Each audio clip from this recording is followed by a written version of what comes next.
You might not know this field, but you probably have had a pineapple from here. This is the organic pineapple paradise farm run by SOGO Farms. It's near the town of Sarapiqui in Costa Rica, which is the largest exporter of pineapples in the world. This one farm on this 300-acre plot produces more than 6.5 million pineapples each year. We are not shipping pineapple directly. We are giving the pineapple to a shipping company, and they will be in charge of freight costs, marketing, and distribution in the destination country.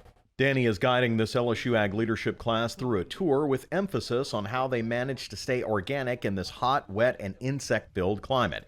He says they get between 20 and 35% of their pineapples rejected each year. We are producing over 6 million pineapples a year. Only 4 million is for shipping.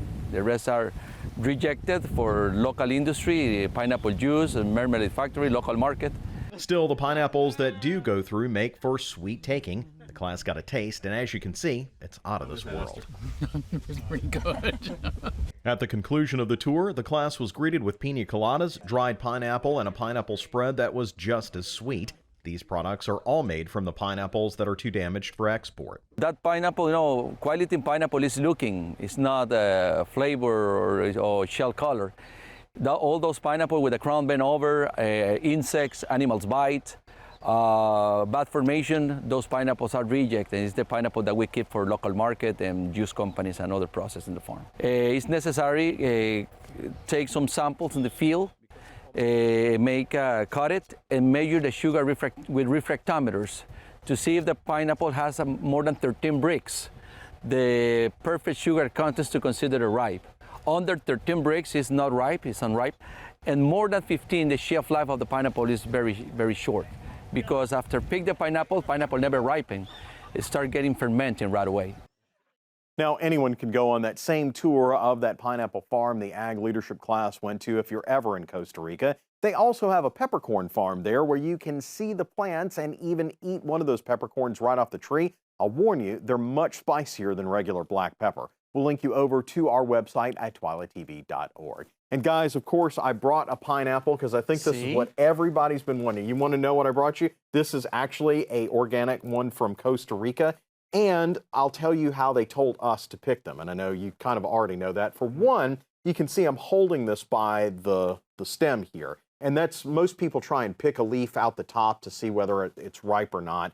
But the real way is to hold it there. And you can see, even by one of these little leaves, they hold right there on the pineapple. As you heard from the story, they're very delicate. You know, they only begin to fruit when they're stressed out or something like that to propagate.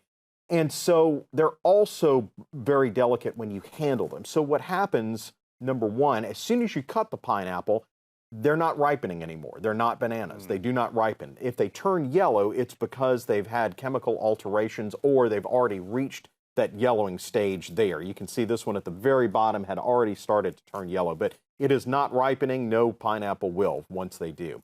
The other thing is that they're very easy to bruise. So what happens at most grocery store is people pick them up and they squeeze them and they set them down very hard. And you know, when 40 or 50 people do that at a grocery store, they finally start to split. Because even though this is one pineapple, each one of these squares is a different fruit. And so they're segmented like that. And so they'll break apart. And when they do, what happens? When you smell it, it smells like a pineapple. This doesn't smell that. No, no, it's still kind of much up. Yeah. What? No, I know this because I did the pineapple story in Hawaii. Yep. And after 11 years, I think that I can finally eat pineapple again because I ate so much in the field. Right. Well, in fact, I brought some, as you can see. This is, so you can try this. This is a green, green pineapple. Right there. Oh, yeah. Tastes pretty fresh. So, and now, of course, nothing will beat that freshness right off the plant in Costa Rica, but it's pretty close. And as you heard in the story, they are the largest exporters of pineapple in the world for a good reason. It's very fresh, very good tasting, sweet pineapple. See, I don't have any limits because I just ate 3 pieces. Yeah, I mean, I just went with my third as well. Pretty darn good there. Glad you guys could enjoy and hope you can pick a better pineapple there at home. Thank you for bringing us something. We appreciate that. Finally. Thank you very much, Neil Melancon.